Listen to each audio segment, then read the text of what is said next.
الأرزاق ما لها شغل بالذكاء. ذو العقل يشقى في النعيم بعقله، وأخو الجهالة في الشقاوة ينعم. الذكاء ما له شغل. أرزاق هذه أرزاق مكتوبة من عند الله تبارك وتعالى،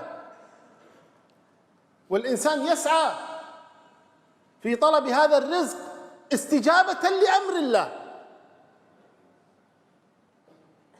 فامشوا في مناكبها، فالله أمر أن نمشي في مناكبها ونسأل الله من رزقه،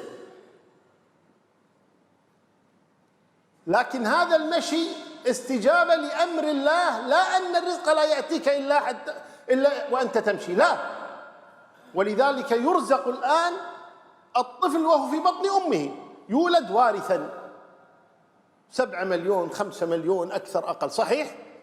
يولد وارثا، يولد غنيا، أبوه مات وهو حن في بطن أمه. الأرزاق لا شأن لها بالسعي، وأما السعي فإنه استجابة لأمر الله.